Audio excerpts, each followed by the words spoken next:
సిద్దిపేట ప్రభుత్వ డిగ్రీ కళాశాల మైదానంలో భవిష్యత్ హనుమాన్ మహాయజ్ఞం అనే మహత్తర ఆధ్యాత్మిక కార్యక్రమాన్ని ఈ నెల 29 నుండి వచ్చే నెల 2వ తేదీ వరకు 4 రోజుల పాటు నిర్వహించనున్నట్లు పీఠాధిపతులు హనుమత్ దీక్ష మాలాధారణ రూపకర్త శ్రీ శ్రీ శ్రీ దుర్గా ప్రసాద్ స్వామి తెలిపారు.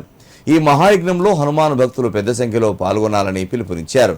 సిద్దిపేట పట్టణంలోని సంతోషిమాత దేవాలయంలో నిర్వహించిన మీడియా సమావేశంలో స్వామీజీ పలు ముఖ్యమైన విషయాలను వెల్లడించారు. హనుమత్ సిద్ధి మహాయజ్ఞం ద్వారా లోకక్షేమం, సమాజ శ్రేయస్సు లక్ష్యంగా ఈ కార్యక్రమాన్ని చేపడుతున్నామని చెప్పారు. మానవుల్లోని అజ్ఞానం తొలగించడానికి మేధావులు ఎంతో కృషి చేశారని, హనుమంతుడి ఆరాధన ద్వారా సమాజంలో స్ఫూర్తి పెంపొందించాలని సూచించారు. సమాజంలోని అన్ని వర్గాల ప్రజలకు, ముఖ్యంగా అట్టడుగు వర్గాలకు ఆధ్యాత్మిక సేవలు అందించాలనే ఉద్దేశంతో ఈ పీఠం పనిచేస్తుందని తెలిపారు. ఈ యజ్ఞంలో భాగంగా ఆంజనేయ స్వామి అభిషేకాలు, హోమాలు నిర్వహించబడతాయని, అనేక పీఠాధిపతులు పాల్గొనున్నారని స్వామీజీ వెల్లడించారు. ఇక్కడ మన సిద్దిపేట పట్టణంలో సంవత్సరానికి ఒక్కో జిల్లాని ఎన్నుకొని దత్తత తీసుకొని ఆ ప్రాంతంలో ఉండే ప్రజలకి నేరుగా వెళ్ళి కలిసి వాళ్ళకుండే కష్ట సుఖాలు తెలుసుకొని మీకుండేటువంటి సమస్యలు పరిష్కారం చేసేది ఒకటే, అది హనుమత్ దీక్ష ద్వారానే జరుగుతుంది. హనుమత్ దీక్ష మంత్రం ద్వారానే మీ జీవితం మారిపోతుంది అని మేము చెబుతూ ముందుకు సాగుతున్నాం. దాంట్లో భాగంగా ఇక్కడ 72 గంటలు హనుమాన్ చాలీసా పారాయణం సంకల్పం చేస్తే ఈ రాత్రి పొగలు అన్నమాట. ఇక్కడ ఒక విషయం గ్రహించాల్సిందంటే, మనం శివరాత్రి వచ్చిందంటే జాగరణ అంటాం అన్నమాట. జన్మకో శివరాత్రి అంటాం, అంటే శివరాత్రి ఒకసారి జాగరణ.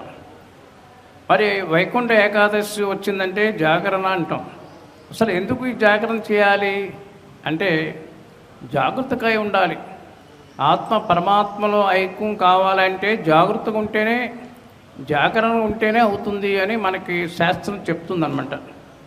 దానికోసం 24 గంటలు ఆపకుండా ఉంటే కనీసం లక్షల సంఖ్యలో ఉండేవాళ్ళు వేల వందల్లో అన్నా వస్తారేమో, వారన్నా తన జీవితాలను మార్చుకుంటారేమో అని ఒక ప్రయత్నం అన్నమాట. ఆ ప్రయత్నం ద్వారా ఇక్కడ జరిగేటువంటి అద్భుత కార్యక్రమం అంటే, మనకి ఆంజనేయ స్వామి యొక్క అష్టోత్తరంలో చెప్పబడింది. ఓం చిరంజీవనే నమః. స్వామి హనుమ చిరంజీవిగా ఉన్నాడు, ఆయన చావు లేదు అని చెప్తుందన్నమాట. భవిష్యత్ బ్రహ్మనే నమః. స్వామి హనుమ రాబోయేటువంటి యుగంలో భవిష్యత్తులో బ్రహ్మస్థానానికి వెళుతున్నారు అని శాస్త్ర ప్రమాణం. మరి అందుకనే దీని పేరే, దాని టైటిల్ పెట్టామన్నమాట, భవిష్యత్ బ్రహ్మ హనుమత్ సిద్ధి మహాయజ్ఞం అని. దానికి మన ఆస్థాన పండితులైనటువంటి శ్రీమాన్ రామకృష్ణ ఆచార్యుల వారు వారి యొక్క వైదిక నిర్వహణలో అనేక ప్రాంతాల నుంచి పండితులు రాబోతున్నారు. అలాగే ఇక్కడ హనుమత్ దీక్ష పీఠం నేరుగా పీఠం విజయవాడ నుంచి ఇక్కడికి పీఠం రాబోతుంది.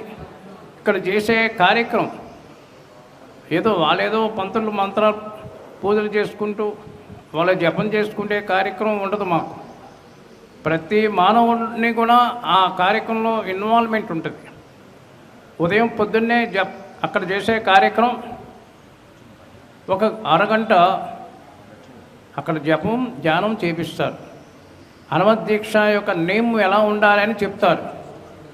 తన జప అనుష్ఠానాల్లో జపంలో ఎన్ని రకాలుగా మనం అనుష్ఠానం చేయాలని చెప్తారు. దాంట్లో మౌనం ఉండి మీరు చేసినటువంటి ఆ జప శక్తిని ఎలా స్టోరేజ్ చేసుకోవాలి, ఎలా దాచుకోవాలి, ఎలా డిపాజిట్ చేయాలి చెప్తారు. అలాగే అందరితో కూడా ఈ అభిషేకం చేయిస్తారు. ఆంజనేయ స్వామికి అభిషేకం చేయిస్తారు. ఇక్కడ పెద్ద చిన్న డబ్బు ఇవ్వాలి లేదని లేకుండా, అక్కడ ఎక్కడ కూడా టోకెన్స్ పెట్టకూడదు. అందరికీ ఉచితంగా ఆరాధన చేయించాలి, అందరికీ ఉచితంగా అభిషేకం చేయించాలి.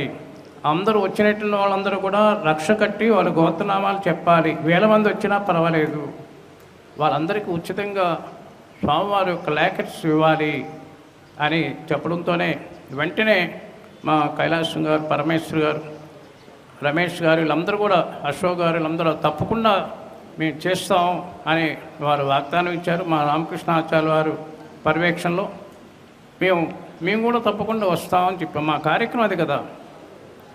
ఏదో ధనవంతుల కోసం పాద పూజల కోసం మేము ప్రయాణం చేయలేదు కదా అని చెప్పాం.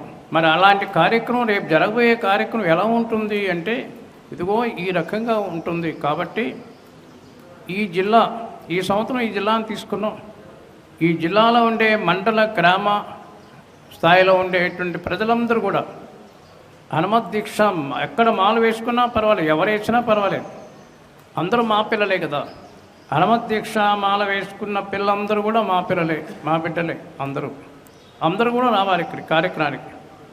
మీకు కావలసినటువంటి మీ అనుమానం ఉంటే అడిగి తెలుసుకోవడానికి ప్రయత్నం చేయండి.